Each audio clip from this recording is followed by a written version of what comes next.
Welcome to the deep dive. Thanks for sharing the source, who was Aryabhatta.pdf. Wow, what a figure to get into. Definitely a titan. Yeah, a real historical titan. So today we're doing our shortcut, getting you well informed about Aryabhatta, ancient Indian mathematician, astronomer, born 476 CE. Right in the Gupta Empire's golden age, as they call it. Exactly. And, maybe the name isn't instantly familiar to everyone, but his work, it's foundational, so much we just, take for granted. Okay, let's unpack this. I think there are some really surprising things in here. Absolutely. What I find particularly striking about Aryabhatta, his most famous work, the Aryabhatta, he wrote it when he was just 23. 23, seriously? 23 years old. And this wasn't, a small thing. It was comprehensive. Okay. Covered arithmetic, algebra, plane, and spherical trigonometry. Which is basically the math for shapes, angles, vital stuff for building or navigating, right? Precisely. And then also astronomy, how calendars work. I mean, it's remarkable. It really is. How could one person so long ago, how could they spark such, lasting change? That's the fascinating part. Laying groundwork we still feel today. Okay, so 23. Incredible. Let's talk about those foundational bits.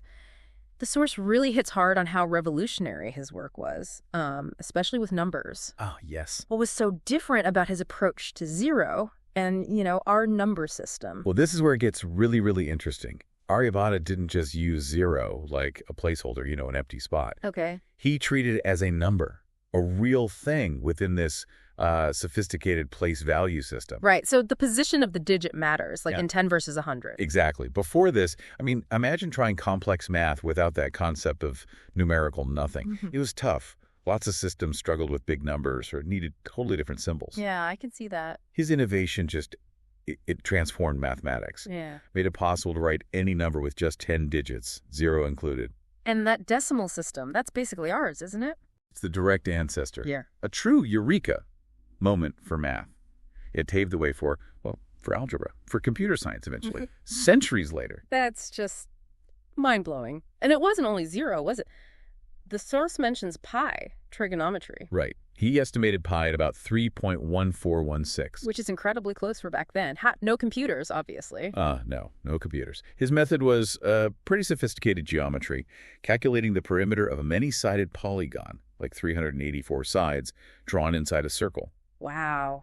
That shows some serious analytical power. It really does. And trigonometry too. He introduced sine tables. Sine tables. Okay, those are key for understanding waves, circles. Fundamental for things like astronomy, which he was also heavily into. Practical stuff, not just theory. Okay, let's pivot to astronomy then. Because his ideas there, they feel almost ahead of their time considering the tools he had. Or didn't have. They really were. Our source highlights this. Aryabhatta proposed that the Earth spins on its axis. He actually said the Earth moves. Explicitly. Yeah. And he used that idea to explain why the stars seem to move across the sky. He suggested it's us moving, not them. That's radical for the time. Wasn't everything supposed to revolve around the Earth? That was the dominant view, yes. Geocentric. So this was a huge conceptual leap. And he also correctly figured out that the moon and planets shine because they reflect sunlight. Not because they glow on their own. Correct. No inherent light, just reflected light. Yeah. Getting that right without telescopes. It's phenomenal insight. Absolutely phenomenal. And the length of the year. Oh, yeah. He calculated the sidereal year that's Earth's orbit relative to the fixed stars. A bit more precise than our calendar year. Okay. He got it incredibly accurately, off by just, mere minutes. It makes total sense. India named its first satellite after him in 1975, the Aryabhatta satellite. A fitting tribute. Absolutely. So let's tie this together. What does this all mean for us now, looking back at this massive legacy? Well, if you look at the big picture, Aryabhatta wasn't just adding knowledge, he was laying foundations, actual groundwork. Right. His work was studied, built upon by later Indian mathematicians, Brahmagupta, Bhaskara out of the serial. They picked up his threads. So it had continuity within India? Definitely. But crucially, his ideas traveled. That decimal system, the concept of zero, they went to the Islamic world. Big influence there for centuries. And then eventually to Europe. Exactly. And from there, they really shaped modern mathematics globally. So his legacy shows, that groundbreaking ideas can come from anywhere, anytime, and they can resonate for millennia. It really drives home how interconnected knowledge is across time and cultures. It also leaves you with a thought, doesn't it? This important question maybe for you listening.